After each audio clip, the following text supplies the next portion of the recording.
Hey, so something cool just happened. I was over on Twitch. I was just hanging out. I was playing some games when a viewer came in and he said, hey man, I got this really cool trap that you can play against the Pirc Defense. And I thought that was great. I love opening traps. I love beating the Pirc Defense. And he said, here you go. And I analyzed it for a little bit. It actually reminded me of a video that I've already made here on YouTube. It's a very similar trap. This one was just a little bit different. And more importantly, after he told me this trap, in my very next game that I played, I was able to use it and win very quickly. So I have to give a huge shout out to Delver Flips for coming in, giving us this trap. This is the secret to beating the Pirc. So if you guys do find these traps really helpful, I would really appreciate it if you subscribed here on YouTube. It helps me out so much more than you know, and I really appreciate it. So I'm going to leave timestamps down below. I'm going to analyze the gambit, then you're going to see me play it. It was really cool, and I hope you guys enjoy. Let's see what this line is. Delver Flips sending us a line, hopefully a gambit line against the Pirc Defense, because I don't know any gambits against the Pirc at this moment. Here we go. Pirc Defense. So far, white has played incredibly normal. G6, bishop f4. Okay, so I normally go to g5, but bishop f4 seems similar, I guess, with some ideas of preventing e5. Looks normal enough. And now e5. Interesting. So I do this with the bishop here. You're doing it with the bishop on f4. Let's see what the deep, nuanced...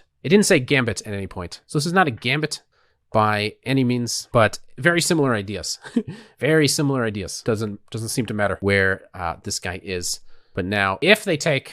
Bad news, bad news, bad news. This has happened 30-something times. And if they play here, you can take it. So you're kind of busto. Okay, so this is actually very similar. I made a YouTube video on a very similar trap, which is to play the burn variation, where you do the same exact stuff. You play this early e5. And I guess most of the people I play, they do play this move. If they run, the trap occurs though after here, where after this capture, they take here, you take back, and most people mess up here. They play knight to g4.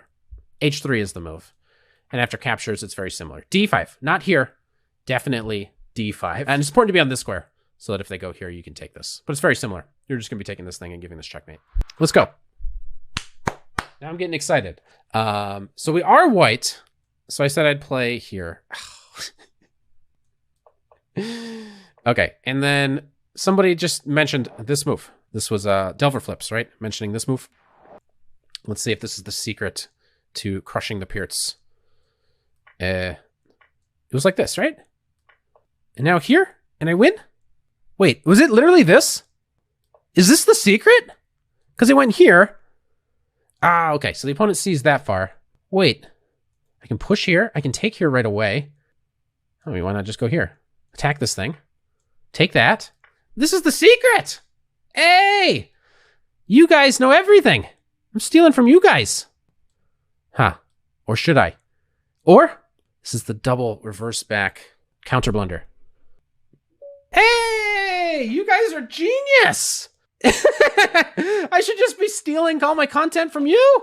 Thank you to Delver Flips. Delver Flips just hooked me up here. This is easy. This is how you crush the Pirc. And you know what? I bet he's mad. Pirc players, they're always mad because they got such a bad opening.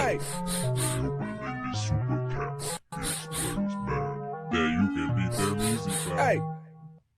And this just seems to be the secret. Let's check this one out for a second. Delver Flips, he just showed up.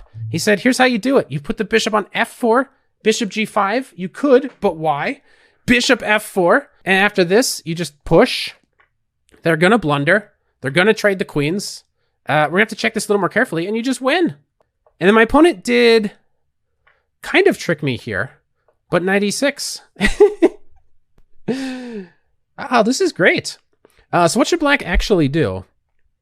So probably you should not take this. In general, if you're playing this with black, the secret is to not take this.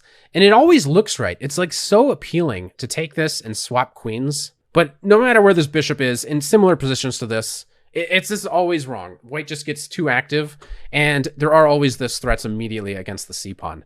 Like, because this knight is going to have to go somewhere, and it looks like your last chance here is to go after this bishop. But there's always these knight to d5 things. And I think a lot of people, even if they saw this, they might only be considering the knight going to b5, which would block in the bishop. But the idea is always knight to d5. So there's no way to block because we just chomp. And the opponent had the idea of running this way, but it just didn't work. There's just too much pressure on the c-pawn. And that ends the game. So thank you, Delver Flips, for all the secrets.